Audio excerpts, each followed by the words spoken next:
Gentleman yields back his time. Mr. Weiner, New York. Mr. Bill Rakes of Florida.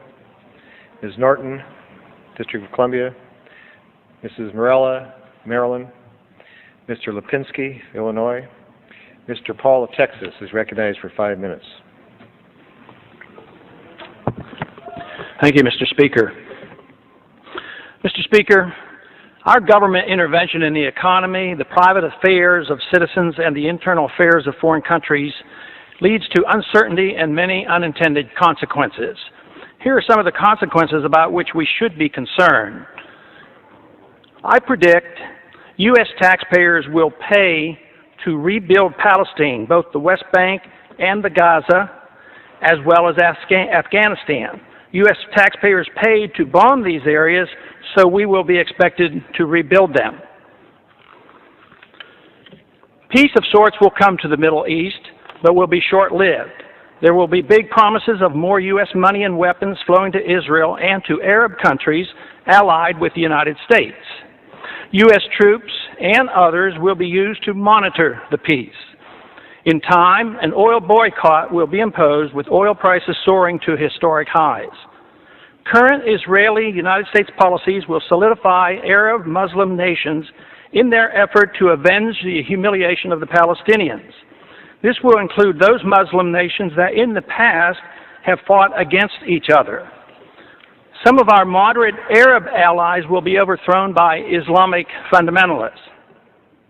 The UN will continue to condemn through resolutions Israeli-U.S. policies in the Middle East, and they will be ignored.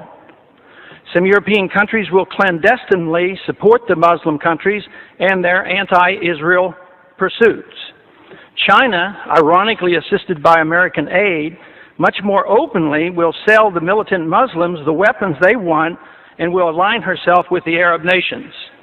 The United States, with Tony Blair as head cheerleader, will attack Iraq without proper authority, and a major war, the largest since World War II, will result.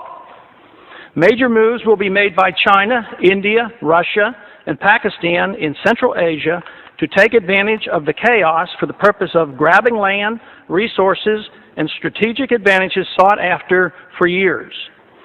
The Karzai government will fail and U.S. military presence will end in Afghanistan. An international dollar crisis will dramatically boost interest rates in the United States. Price inflation with a major economic downturn will decimate U.S. federal government finances and exploding deficits and uncontrolled spending. Federal Reserve policy will continue at an expanding rate with massive credit expansion, which will make the dollar crisis worse. Gold will be seen as an alternative to paper money as it returns to its historic role as money.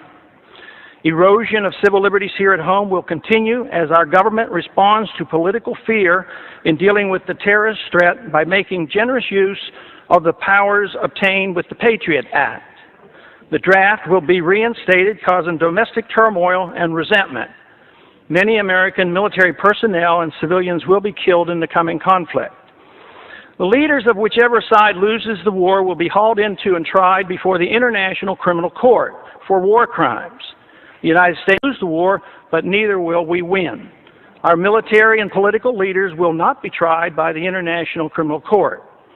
The Congress and the President will shift radically toward expanding the size and scope of the federal government. This will satisfy both the liberals and the conservatives. Military and police powers will grow, satisfying the conservatives. The welfare state, both domestic and international, will expand, satisfying the liberals. Both sides will endorse military adventurism overseas. This is the most important of my predictions. Policy changes could prevent all of the previous predictions from occurring. Unfortunately, that will not occur. In due course, the Constitution will continue to be steadily undermined and the American Republic further weakened.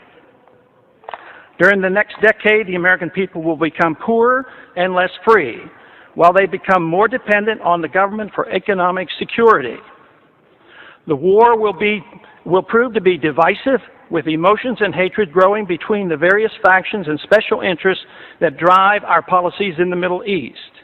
Agitation from more class warfare will succeed in dividing us domestically. And believe it or not, I expect lobbyists will thrive more than ever during the dangerous period of chaos. I have no timetable for these predictions, but just in case, keep them around and look at them in 5 to 10 years. Let's hope and pray that I'm wrong on all accounts. If so, I will be very pleased. The gentleman has expired. Ms. Capter, Mr. Gutnick of Minnesota is recognized for 5 minutes. Thank you, Mr. Speaker. Today I rise to share a story of faith, hope, love, and incredible generosity.